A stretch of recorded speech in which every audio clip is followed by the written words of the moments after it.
masnya bisa perkenalan terlebih dahulu. Perkenalkan, nama saya Muhammad Syaifur. Saya anak pertama dari 2 bersaudara. Tempat tinggal saya Blimbing, RT 1 RW 2 RW 10 A10, Kecamatan Gempol, Kabupaten Pasuruan. Pekerjaan saya karyawan swasta. Untuk karyawan swasta ini bagian apa, Mas? Saya bagian operator produksi. Nah, kalau operator produksi itu biasanya ngapain aja? Tugasnya? Mengendalikan mesin, mengoperasikan mesin. Produksinya bergerak di bidang kertas, jadi kita mengoperasikan mesin banyak di situ. Mengoperasikannya lewat satu panel. Oke. Untuk latar belakang pendidikan dari masnya nih, untuk SD, SMP, SMK itu gimana, Mas? Untuk SD ini saya Madrasah Ibtidaiyah Negeri Bulusari, Kecamatan Gempol, Kabupaten Pasuruan. Terus SMP-nya di Kepulungan, SMPN 2 Gempol. SMK-nya di Pulungan juga, SMKN 1 Gempol. Oke, berarti itu ya, masnya di SMK ya? Ya, SMK. Kenapa kok masnya memilih SMK? Kok nggak SMA aja gitu? Saya lebih suka ke praktek daripada teori. Jadi kalau SMK kan 75%-nya praktek dan 25%-nya teori. Jadi alasan itu saya memilih SMK. Berarti itu karena dari masnya sendiri ya? Ya. Adakah itu tuntutan dari orang tua atau pengaruh lingkungan keluarga ataupun teman gitu? Kalau tuntutan dari keluarga sih nggak ada sih. Kalau orang tua nggak ada. Kalau tuntutan dari orang tua mau sekolah di mana aja, yang penting pilihannya anak ya udah itu. Jadi nggak ada tuntutan apalagi dari lingkungan hidup, lingkungan sekitar. Iya. Tidak ada. Murni dari pilihan saya sendiri. Nah, berarti kalau teman itu nggak ada apa ikut-ikut, oh temanku pilih ini, aku juga mau ikut ini, gitu. Ada nggak, Mas? Nggak ada.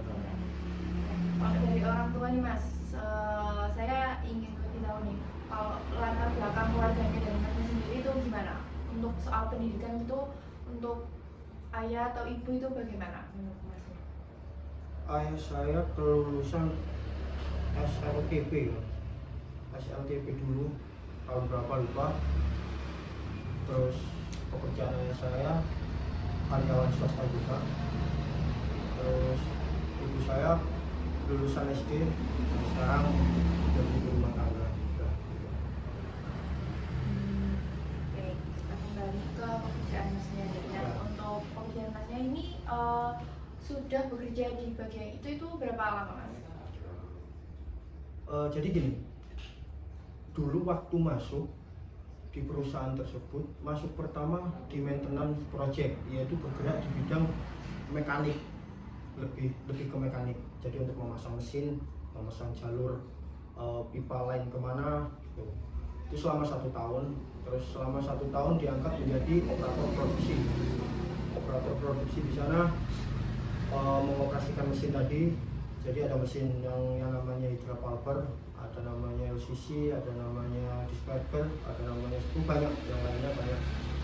Jadi selama 1 tahun saya di maintenance project dan sekarang udah 4 tahun jalan menjadi operator produksi.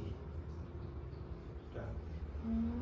Berarti itu ya, masnya udah kerja itu 5 tahun, dan untuk menjadi operator itu masih ada tahap kayak training gitu ya, Mas? Masih ada tahap training dulu. Dari trainingnya ini kan ada yang kedisiplinan, terus training skill, terus training mental juga. Jadi kalau udah semuanya 3 ini lulus, baru bisa masuk ke operator produksi ini tadi. Pekerjaannya pun lebih ringan di operator produksi karena kan cuma mencet-mencet doang. Ketimbang di maintenance project kita masih angkat-angkat, kita masih kayak bertaruh dengan waktu lainnya gitu. Berarti untuk pekerjaannya itu sangat membutuhkan fisik banget ya, Mas ya? Ya, untuk 1 tahun pertama tadi. Oke, nah sebelum bekerja di posisi saat ini nih, untuk sebelumnya itu Masnya emang ada tarian mesin atau sebelum bekerja di perusahaan yang ini, saya dulu memang bekerja, bukan bekerja sih, ikut ke bengkel otomotif. Terus di tahun 2012 saya masuk ke bengkel perkakas, bergerak di industri pertanian. Kita membuat alat traktor seperti roda, seperti komponen mesin yang lainnya. Jadi memang basicnya saya memang suka dengan mesin, suka dengan oli. Oh, berarti masnya ini suka basicnya di mesin. Nah, Ya. di SMK itu sebelumnya masnya jurusan apa? Ya, jurusan mesin perkakas juga. Oh, berarti nyambung ya mas ya? Ya, Emang jadi, udah dari SMK itu udah suka mesin gitu ya? Mesin memang udah dari dulu memang suka mesin. Oke, nah pertimbangan masnya memilih pekerjaan itu apa sih, dan ya pertimbangannya apa kalau menurut masnya? Kenapa kok milih mesin gitu? Apalagi kan dari SMK udah tahu keinginannya. Nah itu kenapa kok masnya milih itu? Kenapa milih itu? Iya. Nggak ada alasan lain sih, seperti memang basicnya suka di mesin gitu kan. Jadi untuk memikirkan ketertarikan ke program atau ke keahlian yang lain kayaknya enggak gitu. Kayaknya enggak kepikiran. Memang udah bener-bener terjun ke mesin, ya udah ke mesin aja gitu. Jadi ya alhamdulillah sampai sekarang masih di dunia permesinan. Nggak ada pertimbangan khusus, nggak ada. Yang penting suka lah, intinya suka sama mesin gitu. Oke.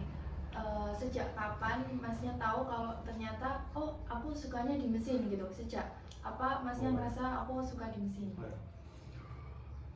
Waktu sekolah SD ini memang nggak begitu terpikir kan tentang mesin, kan memang jauh, namanya kecil ya. Tapi menginjak ke SMP, teman-teman udah bawa motor, ada yang bawa motor, kalau di sini herek, motor truk, motor apa itu. Mulai dari SMP kelas 2 itu udah muncul ketertarikan ke dunia mesin, berbau oli lah intinya, entah otomotif, entah pemesinan perkakas atau mesin yang lain, yang intinya sangat tertarik dengan mesinnya. Jadi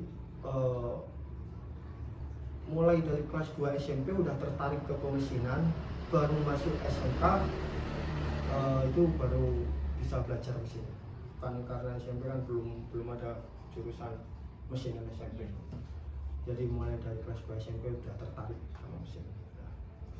Baik, berarti masnya ini mulai SMP mulai tertarik dalam dunia permesinan, baru tersalurkan di SMK itu ya mas ya? Karena juga tertarik itu karena itu mungkin melihat kayak motor-motor gitu, jadi masnya ingin lebih tahu gimana sih ini nganuinnya gitu ya mas ya? Oke. Nah, dari pekerjaan masnya nih, menurut masnya apa sih hal-hal positif yang masnya dapatkan? Hal positif yang saya dapatkan dari pekerjaan yang sekarang? Iya. Oke.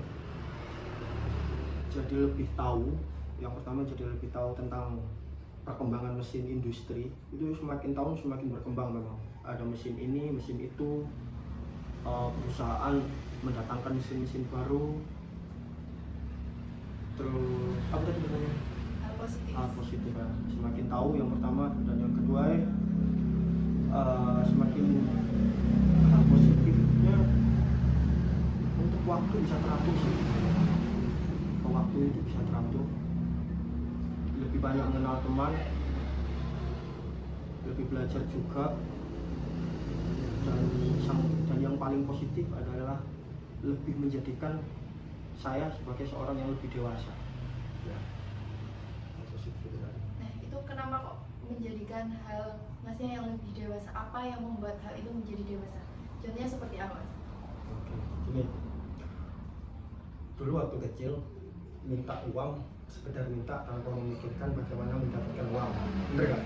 Nah, minta kalau nggak dikasih ngambek, nangis, atau gimana namanya anak kecil. Karena udah bekerja, udah punya penghasilan dan udah tahu rasanya mencari uang gimana, jadi tahu bahwa ternyata orang tua dulu kalau ngasih uang ini harus kerjanya seperti ini, harus capek banget, harus harus menyisikan waktu yang panjang buat mencari uang yang gak seberapa. Jadi lebih dewasa lah, lebih bisa berpikir tua. Oh, dulu orang tua nggak ngasih itu tujuannya untuk menghemat, untuk gini, untuk gitu. Namanya apa ya? Namanya keperluan rumah tangga sama permintaan anak itu memang lebih pokok ke kebutuhan rumah tangganya. Jadi lebih dewasanya itu lebih mengerti tentang kehidupan lah ini, seperti itu mas. Ya. Baik, selanjutnya nih, kan tadi masnya bekerja di tentang mesin-mesin gitu mas ya. Nah itu menurut masnya itu resiko apa sih yang ada dalam pekerjaan bidang masnya gitu? Oke, setiap pekerjaan apapun bidang pekerjaannya pasti menuai resiko. Entah itu resiko di dalam produksi, resiko kecelakaan kerja, bahkan resiko yang merugikan orang banyak. Kalau untuk resiko produksi ini gini, kalau kita kerja nggak mengikuti aturan, nggak mengikuti prosedur, akan mengakibatkan kerugian orang banyak kan. Soalnya untuk produksi harusnya gini, harusnya gitu, harusnya gini. Tapi kalau kita membuat peraturan sendiri, nggak bakalan bisa menjadi produksi yang sesuai dengan keinginan perusahaan kan gitu. Kalau untuk resiko kecelakaan kerja sangat rentan banget. Jadi kita setiap kerja di perusahaan pasti ada safety first. Safety first itu memang benar-benar diutamakan dulu. Jadi untuk keamanan safety setiap anggota tim itu harus benar-benar benar-benar dijalankan lah. Jangan asal-asalan kalau pakai helm sedang pakai helm terus tidak dikaitkan. Kalau pakai sepatu terkadang sepatunya dilepas atau gimana. Jadi itu resikonya banyak. Jadi untuk menanggulangi resiko yaitu taati prosedur, peraturan dan jalankan dengan disiplin.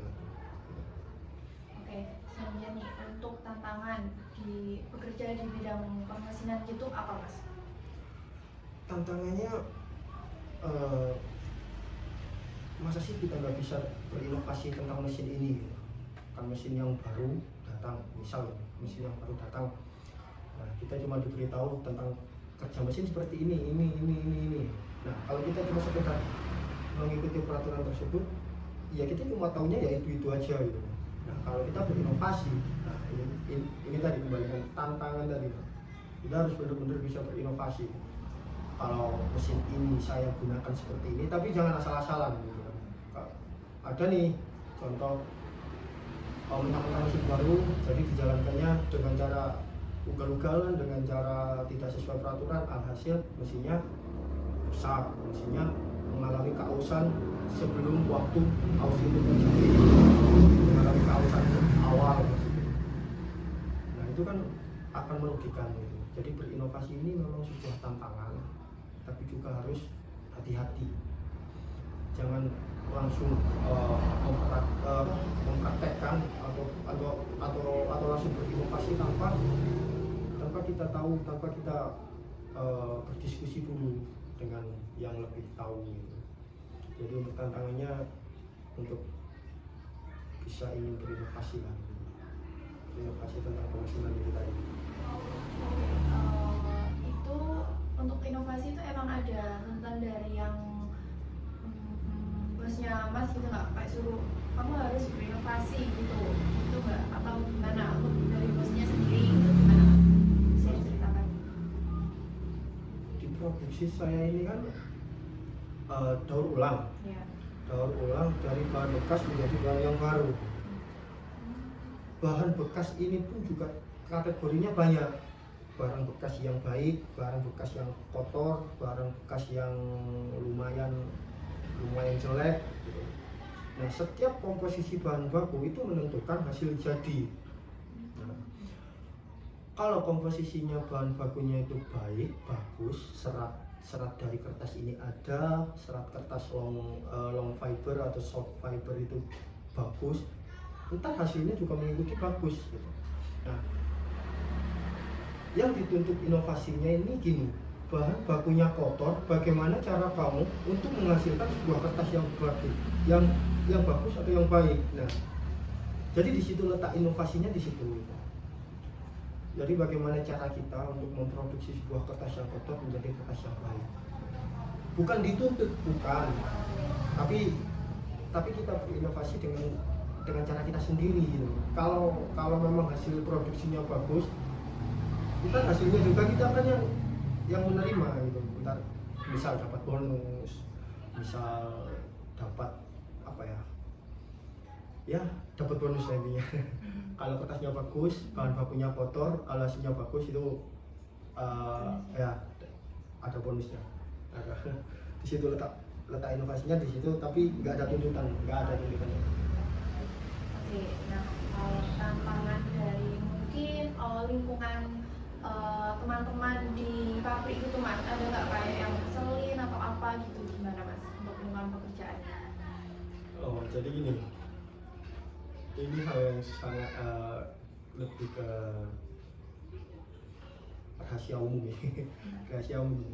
Jadi di dalam bidang pekerjaan, teman atau apa tantangan itu nggak ada gitu. Untuk menjadi siapa yang lebih baik dari kita itu nggak ada sih. Tapi kalau untuk yang ngeselin, yang apa ya, yang sangat tidak suka dengan aturan-aturan perusahaan itu banyak gitu. Yang ngeselin kadang iri-irian, kadang kalau orang Jawa sikut-sikutan gitu. Itu udah hal yang wajar sih terjadi di perusahaan. Jangankan di perusahaan, untuk kabinet negara pun juga sikut-sikutan.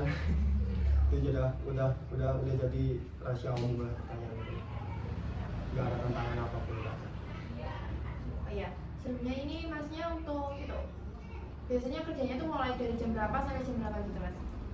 Kerjanya dibagi shift, yaitu 3 shift. Kalau pagi jam 7 pagi pulang jam 3 sore, kalau sore jam 3 sore sampai jam 11 malam, kalau shift malam jam 11 malam sampai jam 7 pagi. 3 shift kerja.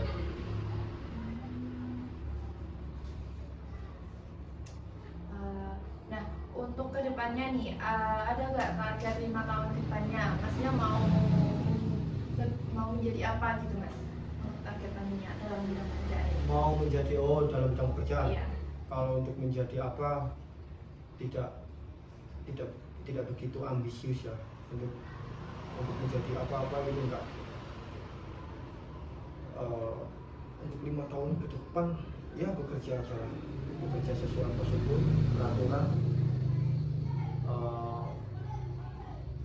menjalankan disiplin yang baik.